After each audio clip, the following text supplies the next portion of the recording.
Negra, pabila ako ng 2 Lucky Me. Hoy, Nena. Alam mo ba na yung bilas mo na si Emiliana, tatakbong konsihal? Ano? Yung bilas kong si Emiliana, tatakbong konsihal ng barangay? Naku, wala akong pakalam sa kanya kahit tumakbo siya mula dito hanggang Mindanao. Sana ka manalo siya. Good luck sa kanya. Lakas naman ang loob niyang tumakbo. Halos lahat ng kapitbahay niya visit sa kanya. Dahil mukha siyang utang dito, mukhang utang doon. Ay naku, ayan yung tatakbong pinag-usapang di sa barangay. Na tatakbong konsihal, pero lahat naman ng inutangan, tinataguan. Ngayon tatakbong konsihal. Kaloka naman pala yung bilas mo. Tatakbong konsihal, tapos yung mga inutangan, pinagtataguan. Bala siya. Basta ako, iboboto kung sino gusto ko kahit bilas ko pa siya. Kakatuwa naman siya. Sabi mo sa kanya, pag nakausap kayo, pwede siyang tumakbo mula dito hanggang Mindanao. Hayaan mo, pag nagkita kami. Laki mi ko. Visit ka talaga. O, ito na. Kakatuwa ka nila. Mula rito hanggang Mindanao. Pwede siya tumakbo.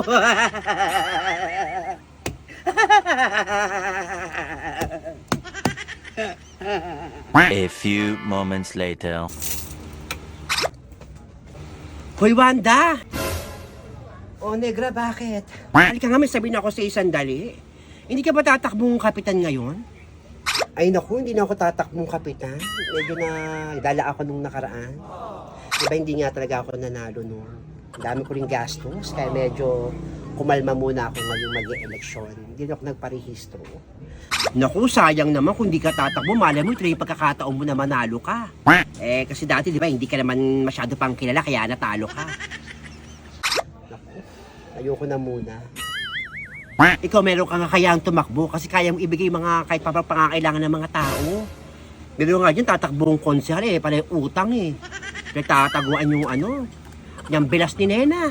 Ang lakas ng loob tumakbo, nagparehistro nga Ay naku, huwag kang ganyan. Huwag kang ganyan doon sa bilas ni Nena. Kalala ko yun si Emiliana.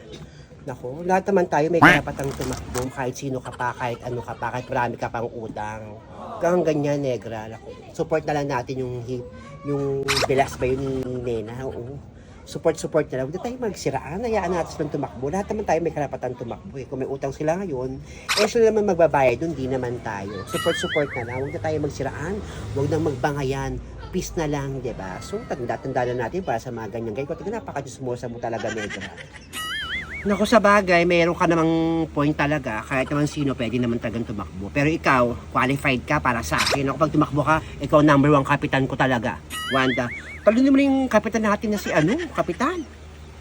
Naku, salamat kung gano'n kung ako ang magiging kapitan mo. Naku, pagharap naman si kapitan, siyang kapitan mo. Kaya kilala kita, Negra, no? Isa ka ring balimbing. Naku, diyan ka na nga.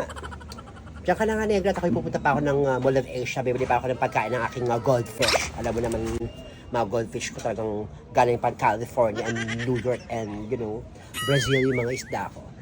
Ganun ba? O, sige, ingat ka. Sige, diyan ka na muna ha. Punta pa ako ng Mall of Asia. See you. Bunga nga mo. Masyad pala kwento. Buti pa si Wanda pa Mall of Asia na lang. At ang bibili niya, pagkain lang ng goldfish niya. Tara. Sana all. Ay, ano ba yan? Lunes na naman bukas. May Pasko naman yung mga bata. Si Emiliana. Hi, Emiliana. Oy, Feli. Balita ko, tatakbo ka raw na nakagawad ng barangay. Oo, tatakbo akong konsehal ng barangay. At saka, teka, paano mo nalaman na tatakbo ako? Paano ko nalaman? Nakita kita dun sa FC Homes. Tumitingin-tingin ng mga automatic washing machine, siguro. Sa unang sahod mo, pag nanalo ka, yun ang bibilihin mo, no? Sus, grabe ka naman. Oo. Ako, sa totoo lang yung tagang plano ko. Pag naupo ako at unang sahod ko, bibili ako ng automatic na washing machine. Kapal talaga ng mukha mo, no? Emiliana, no? Ay lakas ng loob mong tumakbong kagawad, samantalang lahat ng inuutangan mo, tinataguan mo. Cobra yung ulo mo. Grabe ka naman, fail sa akin magsalita. Lahat naman tayo may karapatang tumakbo, lahat naman tayo may karapatang magsilbi sa bayan. Grabe ka. Ako, ayoko muna ng nega ha. Hindi mo na kita papatulan kasi ayoko masaya yung pangalan ko, Feli. Patulan mo ako. Gusto ko pinapatulan mo ako eh. Diyan ka lang muna. Suportahan mo na lang ako. Pag nanalo ako, may balato ka sa akin. Pag nanalo ako, maayos ka ha. Pag binoto kita, maayos ka.